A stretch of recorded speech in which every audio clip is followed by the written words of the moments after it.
At that time, nobody was going to be dumb enough to give me money. I was 25 years old, had like 500 credit, no business experience. I went in there with just sheer will and fruition. I literally looked these guys in the eyes and I was like, nobody will work as hard as me to make this happen because I need this. It's my only option. It's my only out. If my story can demonstrate one really valuable lesson here is that there is not just one way. There's a million right ways.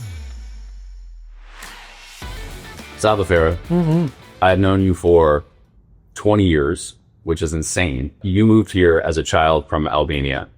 You opened a little cafe with 8 to 10 tables at the age of 22, 23. 23.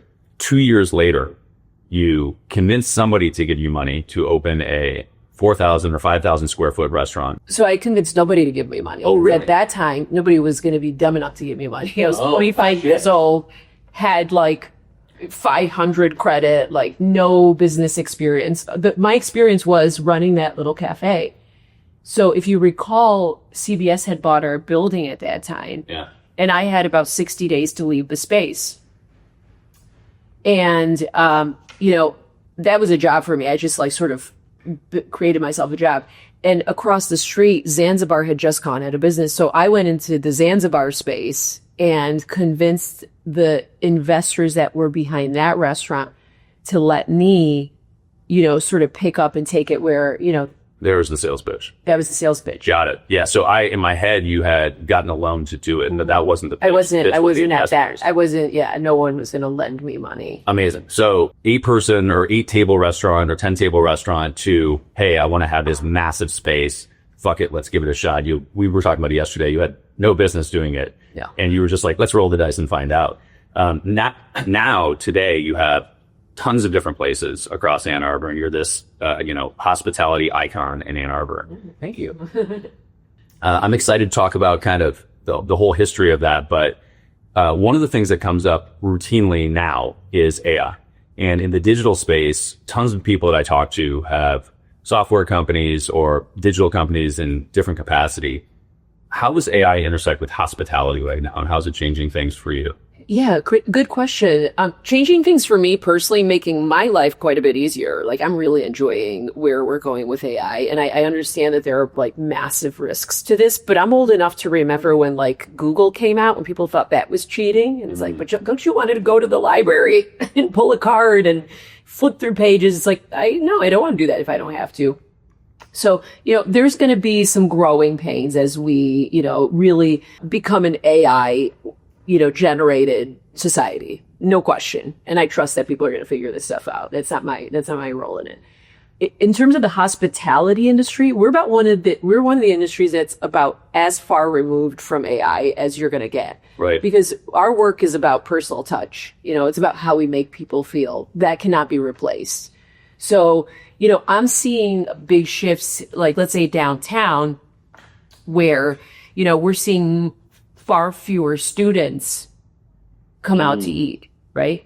Because the way that they're spending money, the way that their social habits have changed so much, partially because of AI, partially because of COVID. There's a lot of transformation happening with the student groups, and we're just seeing them visit restaurants less. That's a fact. And we're serving them through DoorDash, which is like amazing to me, like that this is how they want to experience restaurants nowadays, and they're paying a premium to do it. And that's where we're like recouping some of that student business. But, I think that will be changing over time as well. So, in our work, like we are very, high touch hospitality. So that's not going to be replaced, by technology ever. You come here for experience. You come here to feel a certain way. You come here to touch the glassware. Feel this glass here. I know. I can see this sort of hand etched. It's amazing. Sitting on these furs, experiencing this nature. So, that can't be replaced by technology. Yeah, no, for sure. There's a narrative out there that we're going to have a resurgence of low-tech human connection activities, and the younger generations are going to just want to have less technology around. I think that's inevitable. I think it is too. But it's not going to disappear. And there are elements of business that change with tech and AI. One of the things in hospitality is, and you've been using stuff like this for a long time, but I would think menu analytics would be something that you would be able to, that would be better now than it was in the past. Yeah, absolutely. So the back end of, of like our technological systems, like, yeah, it does make running restaurants a lot more streamlined, from calculating tips to handling payroll to even ordering food to analyzing data, most definitely. And now all of the systems are sort of integrated with one another. We're able to communicate with our guests in new and creative ways, texting them before their reservation, keeping profiles on guests so that we can really improve that personal touch and hospitality. Yeah, like I'm sure you have a profile. So whether you go to any one of our restaurants, Brad walks in, they know whatever you've shared with us, if we've done our jobs properly through your experiences, they know that you're a friend of Sava. They know that you led sitting at the bar. They know that you're an out-of-towner. Whatever data we're collecting at the table is going into our system so we can be building a profile on our guests and further personalizing the experience. And I think that's what people are craving more than anything as we become more and more disconnected because of the advance of technology and AI and everything that's so automatically generated right now. Those personal touch moments just mean so much more than they ever did. Love that. I have a limited amount of female entrepreneurs on the show, and not because I don't want to, but because statistically there are just less of them. How has your experience of being a female entrepreneur changed from having a small 10-table restaurant with a tiny staff to having this empire in Ann Arbor? Yeah, well, thanks for asking. So first, when I first entered, the business scene, I never really thought of myself as a female entrepreneur. Frankly, I didn't think of myself as an entrepreneur either. Yeah. So I was just a hustler. I was just working hard. I was just a hardworking person trying to figure out, my path in life and doing what I love, which is hospitality.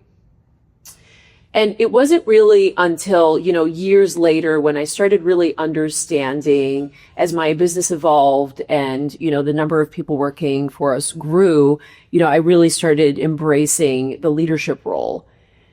And well into that, I started understanding the difference between, sort of female leaders and male leaders. And I realized the expectations that people had of me were different than the expectations they might have had, in their previous experiences working for, let's say, a male restaurant owner. And that's right when I started understanding, I'm like, oh, okay, so I've got to be like kind of intentional about like my presence because I am a female. And there are expectations that, frankly, my employees had. That's when I was first like rubbed up against this. It's sure I knew when I was walking into the bank or negotiating a lease with a landlord, I was well aware of the fact that I was, of a gender that they may not be so familiar with working with. Just like you don't have many females on your podcast, they don't have a lot of females, in their offices either. But I had a bigger challenge to overcome, which was my age, right? So it's like, not only was I a female, I was a very, very young female. So that's what I was more conscious of. So it just kind of blinded me to the fact that those blinders, I think, really helped me out a lot.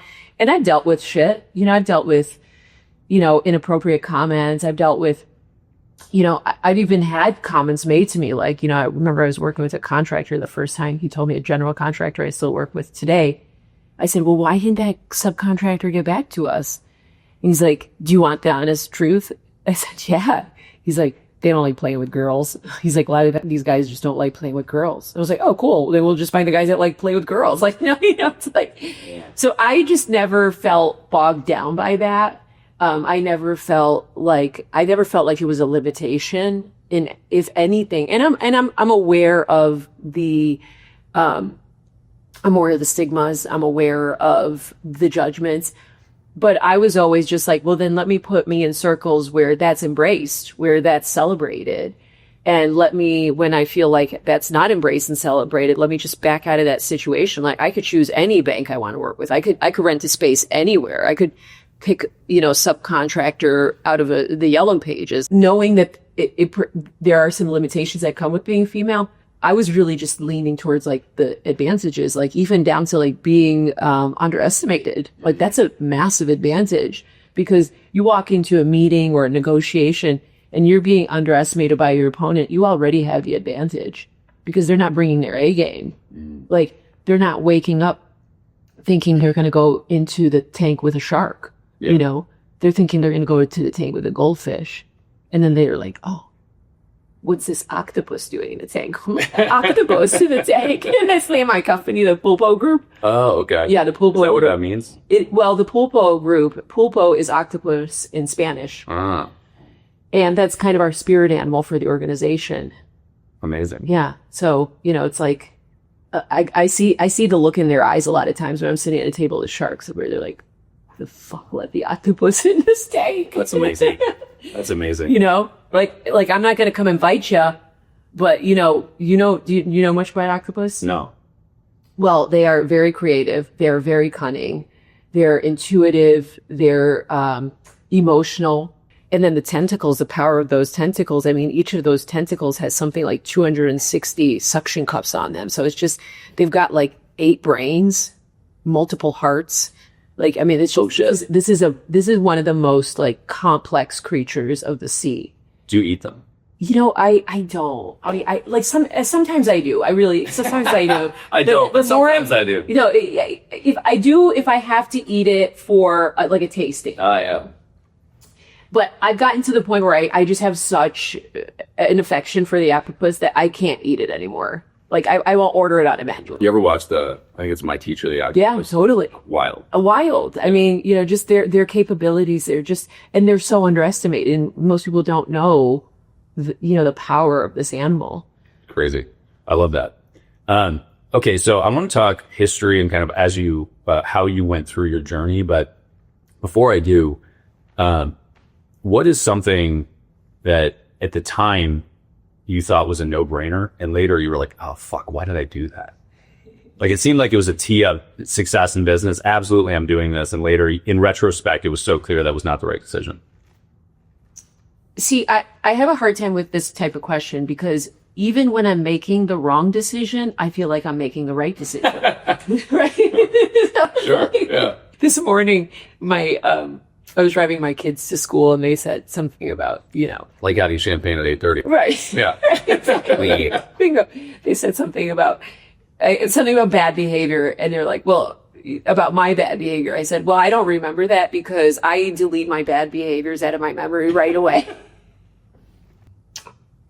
So maybe I'm more of a goldfish in that way than an octopus. But, I really think, and there are tons of those, more bad decisions than good decisions. But I think every decision leads you to the next decision. And like when it comes to like bad decisions or no-brainers, like I'll often think about like certain hires I've made, like wanting to like bring somebody on the team who's like the wrong person, or splurging on something, whatever it might be, splurging on, these curtains in this room or things like that. Like I'll be like, like I'll look back at making these bad decisions, but they all lead to the next decision. So it's like, it's all sort of a progression to the next best thing. And you're never going to get it right. It's never going to be done. This is just all part of like just an evolution. I look at it that way. So it's like those mistakes or bad decisions, to me, they're just sort of like the next step along the process.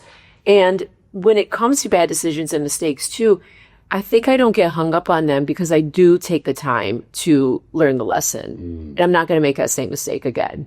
So for me, there is no mistake that is not valuable. I've learned something there that I'm going to take into my next, the next version of this thing.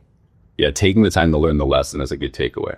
Yeah, that takes a certain kind of absence of ego, right? Like acceptance of the mistake, acceptance of the bad decision, ownership of it. And, I've learned over the years to like not beat myself up about bad stuff. Because if we're busy beating ourselves up, then we can't find the lesson in the thing.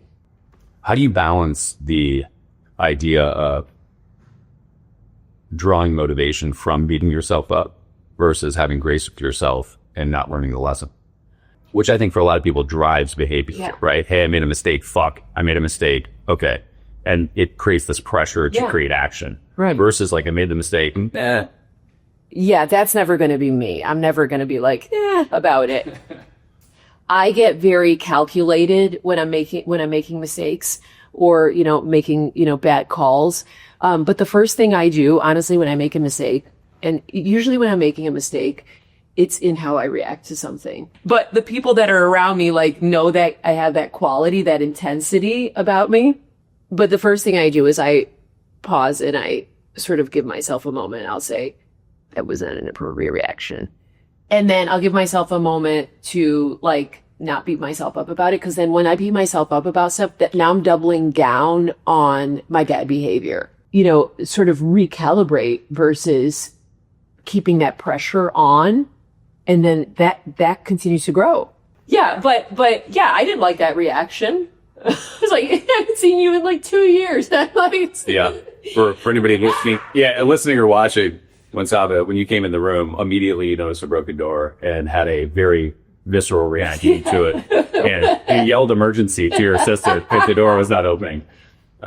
It could have been an emergency for somebody else. Yeah, totally. Yeah, look, you've got, I actually love seeing people in their working environment because very often you see a different personality than in their day-to-day. Raw. Oh, yeah. Raw. Yeah. I walked in raw. Got to get shit done, right? I definitely have people that have never seen me working or never working with me have a different perception of me than those that work with me. Yeah, I'm pretty much like the same Sav anywhere I go, any situation I'm in. I'm just like, and plus I'm always working. It's like wherever I'm at. Yeah. So you're going to get pretty much the same version of me, which is pretty unhinged all the time. Unhinged, but like, and see, I keep going back to animals, but I love the cobra because the cobra is at all times absolutely calm and absolutely intense at all times. Right. So it's like, so that's that balance that you asked me about earlier. It's like, how do you balance that like calmness and that intensity? Because as entrepreneurs, that intensity and that pressure and that insecurity, that comes from within. You know what I mean? That's just like, that's a burning fire all the time. So how do you contain that fire enough where it's like, because once that fire extinguishes, you're out of the game, and how you die can vary, but you're dying, right? So, that fire has to keep going, that intensity has to keep going. But, that I think over time, those of us who find more sustainable ways to do this are introducing that sense of like calmness and that sense of like groundedness and that sense of like presence, right?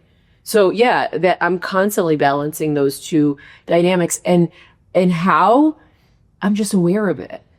That's it. I'm just aware. I've become aware of it over the years. Like for a long time, I wasn't aware of it, but as you become aware of it, and you don't have to be perfect. Like I'm so far from perfect, but with my team, the way that I manage that is I'm very transparent. I'm very communicative of what my process looks like, and they know me, and they know like what they're working with, and they know I love them, and then they can bring their whole selves to work. They could bring both parts of themselves or all 8 personalities or whatever they've got going on. Yeah. But that's an authentic work environment. And also one where we're all taking ownership of what we're bringing to the table, because we're all bringing our junk to the table. Yeah. I mean, there are a million ways to run a business. So that's interesting to hear that. Let me take this back to the beginning. So, when I met you, you had Sava's State Street Cafe, and it was a small place up some stairs. So it was like retail level, but up some stairs to the restaurant. And you signed this massive lease for a place that was 4 or 5 times the size. And all your experience was just running this little tiny cafe. Almost by myself. I mean, I started by myself. Why did you think you could do that? And second, would you do anything different today if you were to redo that? Today, it's popularized, like the superheroes of the world are entrepreneurs, which is crazy, right? I didn't grow up with entrepreneur icons that I was like, oh, I want to be like that person. Yeah, same. And today there's a lot more of that. It's a lot more accepted. So there are lots of people on their journey that are like, do they take a huge jump? Do they take a little swing? Do they have a side muscle? How do they do it? And that's kind of the place that I'm coming from with this is like, why did you think you could do that and would redo it today? Yeah. So I had very little time to find a new home once I knew I had to move out of my space. Right. And I had no resources. So I wasn't going to find investors. I didn't have much money in the bank. I didn't even own a computer to like put together like a pitch deck or a business plan or anything like that. Like I just needed to like find a scrappy way to move into another space. Right. And this restaurant had just gone out of business across the street, which was like, we're talking a 20-seat restaurant to a 300-seat restaurant scale, right? So this restaurant had just gone out. I'm 25 years old. It was really my best option, if not my only option. So I went in there with just sheer will and fruition and convinced these guys, these investors that had lost tons of money in the previous restaurant entity to hand this like 25-year-old punk the keys to this restaurant. And like, I literally looked these guys in the eyes and I was like, nobody will work as hard as me to make this happen because I need this. It's like, it's my only option. It's my only out. And I'm like, just on hard work alone, I will make this restaurant work. And they're like, but how? You know, this is the largest restaurant downtown here. Don't worry about the how. And, you know, how did I think it could work? It's like, I had a base following. So I had some proof of concept that people liked my product. So it wasn't totally a blind deal. However, we're 10xing the size. So it's like, could I 10x the popularity of this restaurant? I was like, look, if anybody could do it, why not me? I've always had that attitude. I've always had that mentality. I'm like, if anybody could do a thing, why can't I do it? What do they have that I don't have? Education, maybe, but like we all have like education in our back pocket. If you've got a cell phone, like just Google that shit. Like, what do you need to know? If you need to replace a light fixture, you need to learn empathy for your team.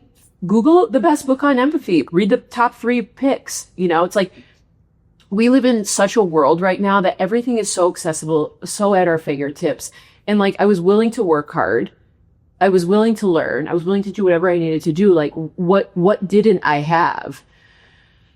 I could get. If I didn't have it, I could get it. So, and I just banked on me, Brad. That was really the answer. I was just like, I know what I'm capable of. I knew what I was capable of. And, I bet on myself. That's how I got those guys to believe in me. And that's what helped me make it through the first few years where I was severely under-equipped to run that restaurant. So I went in and then the rude awakening, which I was expecting, but certainly not to that scale. And you don't really know what to expect. You just know it's going to hurt. Yeah. And I went in knowing it was going to hurt. And the day we opened that restaurant, we had a line at the door because everybody's like, I got to see this. What's she thinking?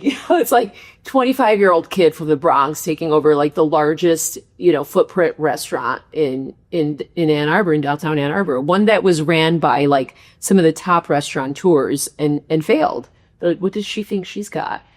And, it took me a while to figure it out. And I mean, you were in the restaurant when I would be in there just like apologizing for like long waits and service. And I was like running the restaurant from the kitchen as well. Cause that's where like we were just getting clobbered in the kitchen because we were serving, we went from serving 120 people a day to serving like 600 people a day. Mm-hmm. And I didn't have operations in order. I didn't have any kind of processes.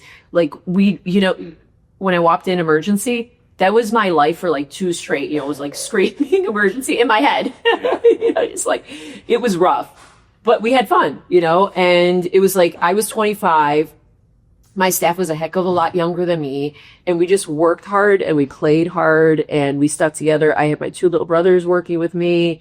I had, friends and family that had come out to help me out. Those sort of things really help help you get through those really, really hard times where, we're just working insane hours. It wasn't the doubt. I was never concerned about like, granted, like I was like bouncing checks at that time and like couldn't like finance the business. But like, I just knew that stuff was going to work itself out. We were just like building towards it.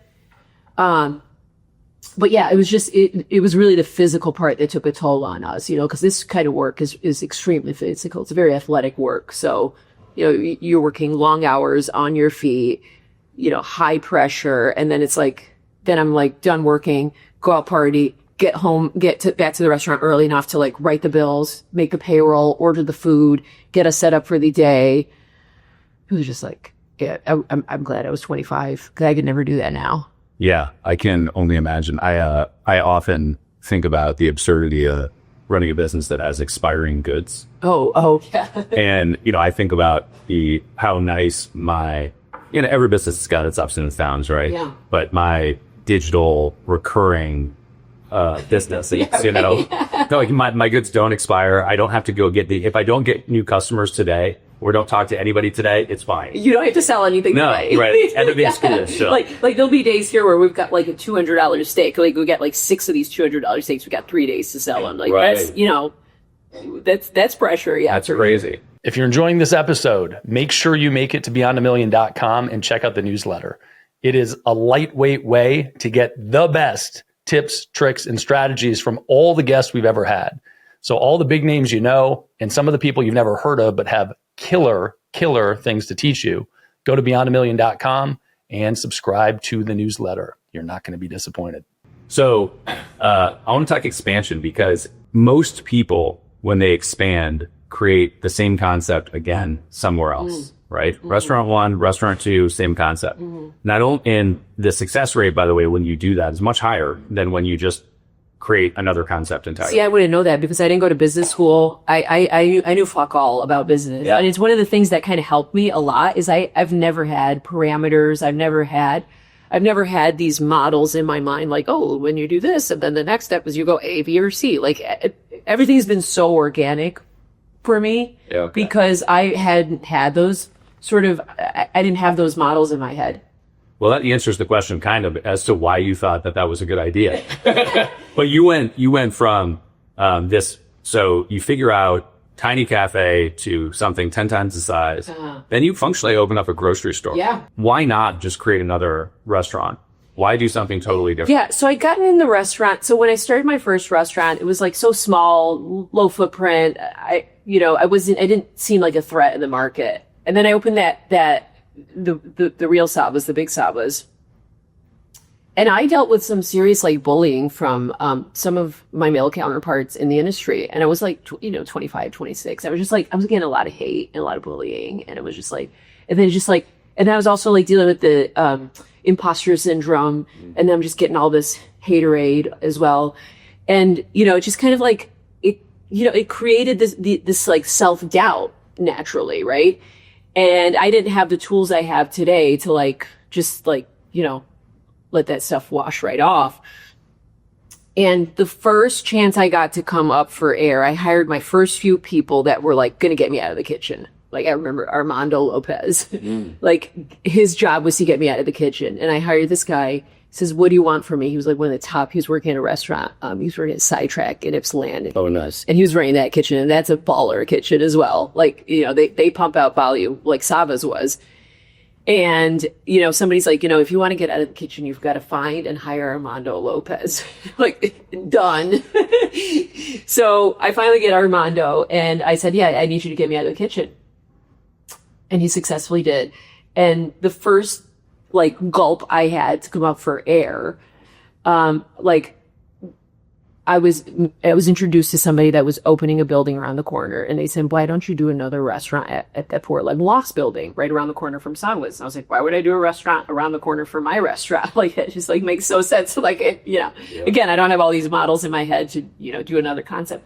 But I always felt like Ann Arbor was missing this like quaint neighborhood grocery store, just like what you experience and like what they have in a lot of major cities, in a lot of major markets, these sort of restaurant grocery hybrids. So I was like brought into this concept. They threw a bunch of money at me. They helped make it happen. And I was like, okay, I could see this working, but I knew I didn't want to do another restaurant because I really just wanted to differentiate myself in the restaurant scene. And I wanted to open a business now having like some experience from opening the Savas, but I didn't want to do it and compete with the market that was existing for various reasons. But to be honest with you, one of it, like a little bit of it, now that I'm like talking to you, it's like sort of hitting me. It's like, I just didn't want to compete with these guys that were like truly like bullying me. and I'm one to be bullied, so it's so funny that I even used that word. And I wasn't like majorly affected by it, but I was just like, you know what? I want to do something. I want to provide something to Ann Arbor. Like another restaurant is not needed here. / I don't want to compete with these guys.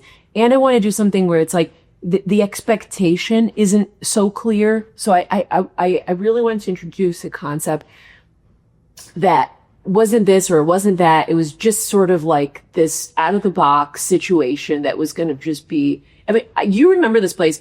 I had hired a visual designer to like design the window fronts. Right. I remember that. It was surrounded by windows, and I put walls up in front of the windows like an art gallery. And I hired a guy to do gallery installations in front of every window. So it'd be like tomato sauce. And then like all of a sudden there's like this window with like this woman in a dress made with, you know, tomato cans and tomatoes hanging from the ceiling. Do you remember that shit? Yeah, totally. Right? We just wanted to have fun in there. And, you know, so I didn't want to be in any of the boxes. I didn't want to compete with this guy or that place or that, you know, I just like, that was like part of me, like really like in a lot of ways, it was like a thank you. Like Ann Arbor had made me. Like this restaurant, Sava's, was so successful, and it enabled me to do another concept. And I'm like, what do they really need? They don't really need another restaurant. They really need something awe-inspiring. That's what I wanted to create for Ann Arbor. So that location turned into a variety of different things. Babo's closed, and it rotated through a couple different concepts. How do you know when you should stick something out or when you should close it? Yeah, so that one went through a lot of concepts. So that I always looked at Babo's like sort of our R&D facility. You know, I was R&Ding different concepts. I was R&Ding like what we were capable of as a company. I was R&Ding products. You know, like Aventura would have never been born had we not had that meat and cheese counter at Babo, where we fell in love with like Spanish products. Oh my God, I got introduced to the cheeses and then the wines. And I was like, oh, the quality and value of these wines, and like really fell in love with just, you know, all their products, their oils, their olives. You know, they were just doing this in such a unique, in a way that was very unique to me. I wasn't familiar with Spanish products. And then all of a sudden, our deli had converted, it like naturally morphed into like a Spanish inspired deli case. So that, like I always say, Aventura was born at the cheese counter at Babo. So that was like, you know, that was really our R&D facility for so many reasons. And it was never like, we'd love to make money there, but that wasn't the sole purpose of that business. It was really to test and play and experiment, and like, and it was so important in our evolution. But we got to a point where, you know, we'd opened up Aventura, and we can go back to how that came about. And then this restaurant, Dixboro, had come on the market, and I just had my first child. So I'm like a brand new mom. This restaurant closes here, which is like 100-year-old restaurant that we're sitting in, like one of the most iconic restaurants in Washtenaw County. Goes out of business after almost 100 years. And I live right up the street from here. So I'm driving downtown with my new baby, you know, going to work every day. And this thing is just like hissing at me, Brad. It's like, people are like, when did you decide to do this restaurant? I'm like, no. It picked me. Like literally. It was like all my properties, all my projects, all my properties. It is a mutual relationship that like, I feel like the properties pick me, and I just sort of do what I'm asked to do. That we could get, that's a whole nother, podcast right there. Yeah, that's a whole nother podcast. Well, let me back up. So you jumped to Dixboro project, but I want like the progression is super interesting to me, because you jump to this huge location at what is now Sava's in Ann Arbor. You open up a grocery store that goes through a bunch of different iterations, and then the third thing you do is open up Aventura, which is again a totally new concept. Yeah. With Aventura, I remember when you opened it, you took your staff to Spain to do R&D, right, to see what a tapas place should be like. That seems like a fun thing to do, especially as a young entrepreneur that has money. But I always wonder about things like that relative to actual ROI. Yeah. To do it again, do you think that things like that are necessary and important, Or was it like, I thought I'd give it a shot. I won't do that again. There were 7 of us who went to Spain for like 10 days and ate at like over 100 restaurants.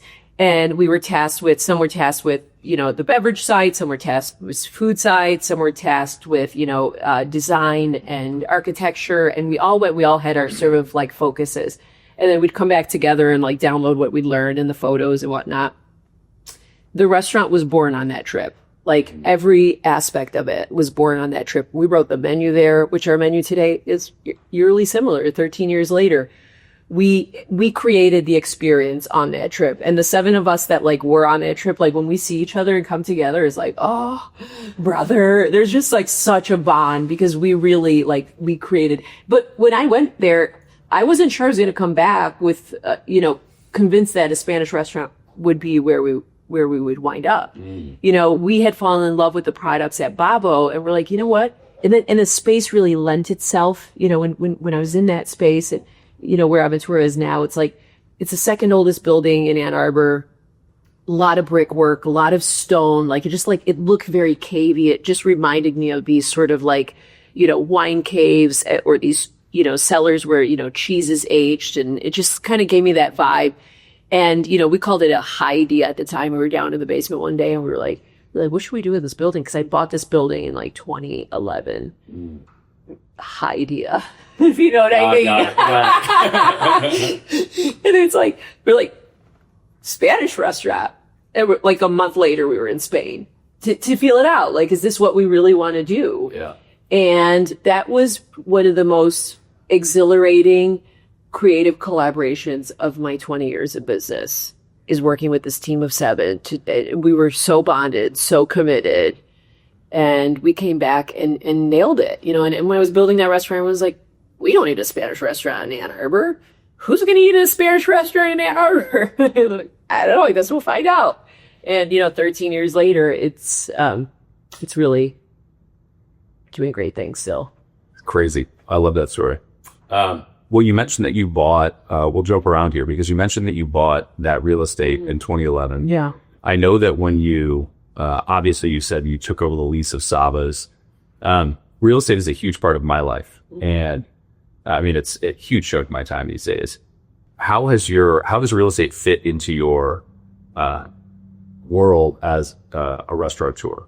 Do you think you should lease first? Do you think you should buy the real estate? Is there a perfect scenario? Does it depend? I think it's different for everyone. Like, there's no perfect scenario for any type of situation in my belief, in my mind, right? So, but for me, leasing first made sense, right? And particularly leasing at a low risk lease, like that month-to-month lease that I walked into, was perfect. And then I got into this like longer term lease at Sava's. And I've been in that new building now 17 years. But today I would never lease. I'm in the real estate game. Like, I love the restaurant part of it, but I'm in the real estate game. That's the long game. Because, really, if you think about restaurants, like, as much as I love the hospitality game, it's like I love it more than anything. It's a young man's sport. And it's changing a lot. It's evolving a lot. And at the end of the day, like, our end game is the real estate play on these restaurants. So I would only buy at this stage of the game. And it gives me a lot of control. It gives me a lot of it also gives me a lot of pride. Like, I love coming here early in the morning. I take my shoes off. I walk this land. I've got on this property 7 acres. Overall, we've got like nearly 20 acres with all of our properties combined. But I walk this land weekly, barefoot, again, back to some woo shit, and pick up the trash and like sort of experience the land. Cause when you own this type of acreage, like these trees are over 100 years old. Like, somebody planted the seeds to these trees, and like, I take a lot of pride in taking care of the property here. Taking care of the buildings, and it just gives me a lot of pride, a lot of flexibility, and a long-term play that without, I don't know how committed I feel differently about my properties that I own. I lease Sava's, and I feel very differently about the actual property, not the business. Will you overpay on a lease for the business in the name of paying down the real estate because you own it?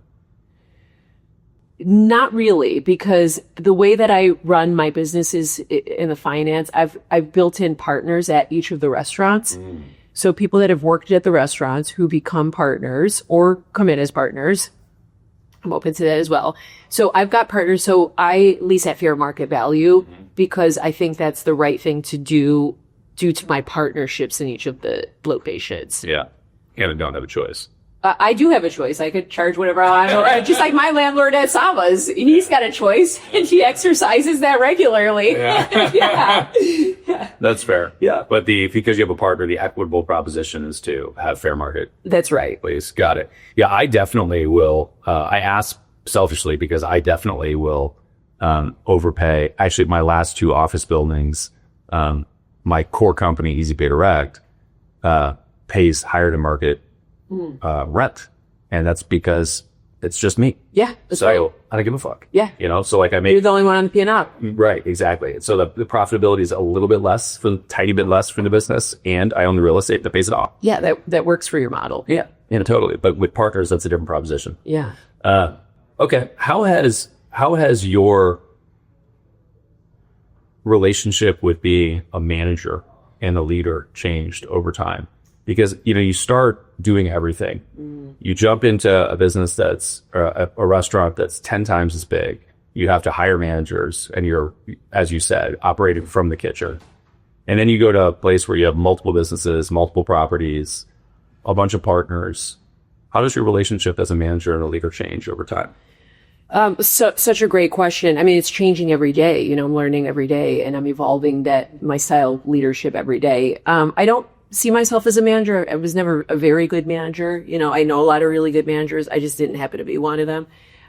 As a leader, that was one of the most strenuous journeys of my life, is becoming a leader that I wanted to be, right? So entrepreneurship for me was very, very natural. And in some ways, leadership was very natural too. But I was leading in the ways that I saw leaders lead. And it wasn't the kind of leader that I really aspired to be. Like when I first started, I was like, what? That's how I learned. You got yelled at. You messed something up, you got yelled at. We're all yelling at you. But I remember the day that I recognized that I was a really shitty leader. And I was shitty at leading myself, the company, my teams, and why did I feel like I was shitty? It just didn't feel good. Like we were getting so much done. We were so successful. We were making money. We were opening new concepts. We were so innovative and creative. But it's just my interactions weren't feeling good. I could see that people were burning out. I was totally burned out. And I realized geez, at this point I'm 28, 29. And I'm I've got a long way to go. I don't think I can keep operating this way. And I hired an executive coach actually to help me understand what I was missing. Actually, I hired an executive coach to help me understand how to get my employees to do what I needed them to do. That's what I thought. Yeah, that's what I thought. I need that. I thought they were the problem, and how do I get them to do? I told them 3 times. I was there's got to be a way that other people get their employees to listen and remember shit. It's amazing. Yeah. And now that I have all these young leaders working for me, I'll see signs of this, and I love what I get to pull aside. Listen, I know you might be feeling like a bad leader right now, a bad manager, and I know a thing or two about bad leadership because I used to be one. And they're like, what? I'm we all are. You don't start out as a great leader. It's just not possible. It's just you don't start out as a great parent. What do you know about parenting? The day you take that baby home, there's no way you're a great parent. You're a parent who aspires to be great. You love the shit out of your baby, but what makes you a great parent? You have no skills. You cultivate that greatness. You cultivate that leadership. You cultivate that ability to parent properly. And, if the love is there, of course. I started working with a guy, Larry Nissen. This guy just saved my career, saved my life in so many ways. I tell him this all the time. Because I was so burned out, and I was there's just, I just there were days that I literally didn't even want to get out of bed to just deal with all that I had created not knowing how hard it was going to be to manage. Like the creation part is so fun. That's what I'm addicted to. But now it's like, how do I like manage all of this complexity? And like, you know, I didn't have the systems. I didn't have the leaders around me. I didn't have the talent around me. I didn't have the resources. And like, I remember, you know, starting to work with this guy and like realizing like, oh, okay, I have created a monster here. It's like a company doing X million dollars a year, whatever we were doing at that time, 300 whatever employees. And we were just running on just sheer passion, adrenaline, etc. And yeah, it was like, okay, it's like you're like got this like 18-wheeler with a bunch of people in the back and like running some of like Ann Arbor's like most recognized brands, and you're going like hundreds of miles an hour, and if you can't gain control of this, it's like gonna crash. I can only imagine. I think people are unnecessary people in business. Unnecessarily evil? A necessary. Oh, a necessary evil. Well, yeah, I mean, you're in hospitality, so you're in the people business. Yeah. And I very much I love my staff. I have great people on the team. Also, if I can do something without people, I'm doing it with people. Yeah. People are the most difficult variable in business, period. Yeah. For frame of reference, today, in your octopus company, how many employees are there? How many entities are there? Whatever stats you want to share. Yeah. So we've got 3 restaurants. This property has 2 concepts within it. So really, we're 4 restaurant concepts. We've got a farm here on the property. We've got a guest house next door. We've got another guest house. Actually, I have 2 guest houses here on the property. So yeah, we're kind of like a sprawling campus here in Dixboro with 2 restaurants downtown, about 350 employees. You know, gross annual sales this year will be 22 to 25 million. Awesome. Yeah, it's not bad. What advice do you have for a 25-year-old entrepreneur getting going right now? You know, so much of the advice I have to give these days has to do with, you know, I became one of these people. I didn't come in as one of these people. It was taught to me. I was indoctrinated, but and it's because it's so damn important.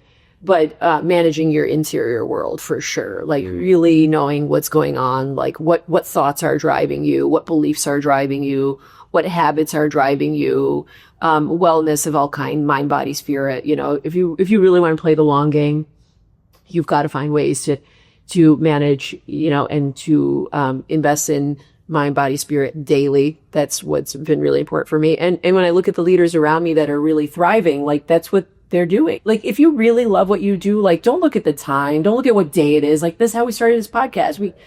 We doesn't matter to us, like, what day or time it is or what continent we're on. The shit just goes. And like, fall in love with what you're doing so much that it doesn't matter. You're not waiting for the weekend. You're not dreading a Monday. It's like, you know, fall in love with your work, fall in love with your process and the hard work.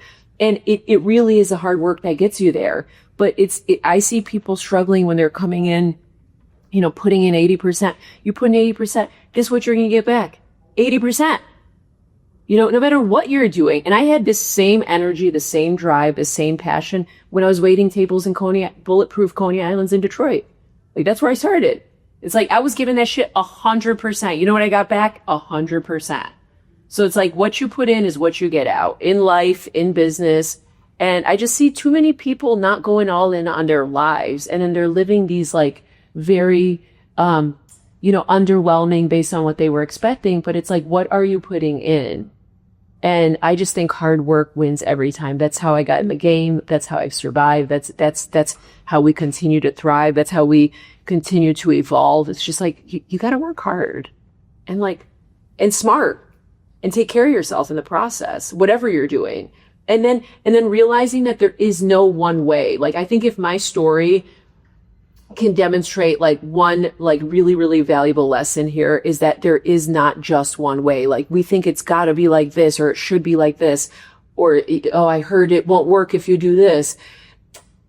Do what feels right to you, you know, and stick to and commit commit in that, it's like versus thinking there is a right way. What I say is like, there's a million right ways. The right way for me is my right way.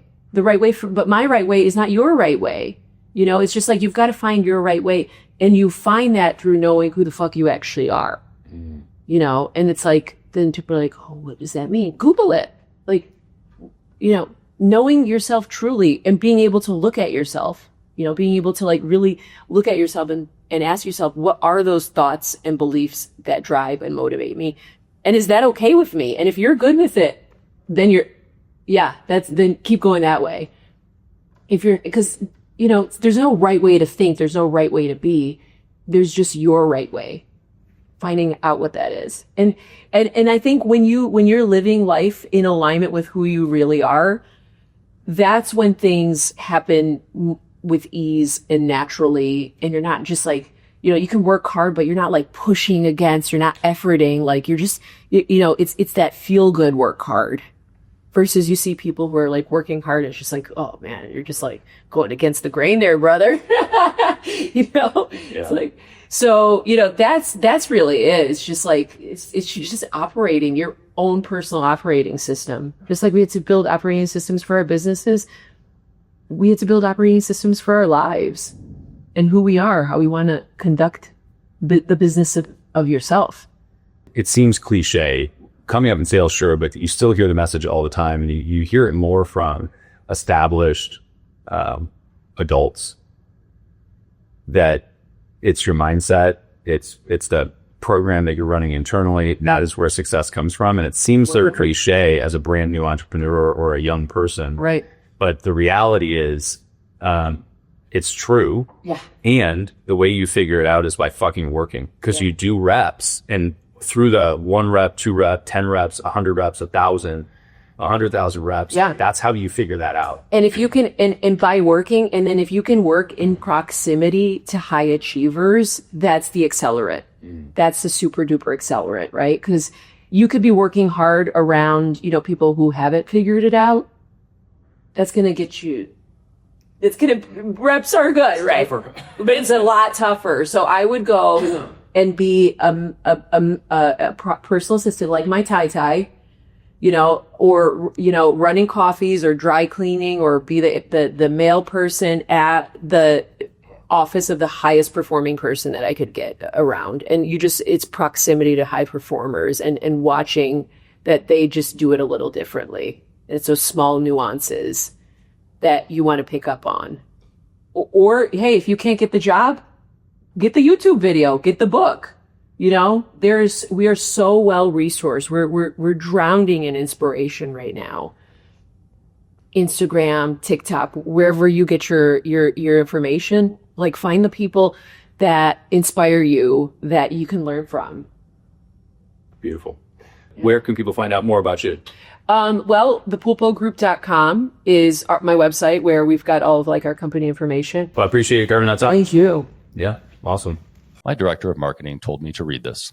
Thank you for tuning in to Beyond a Million.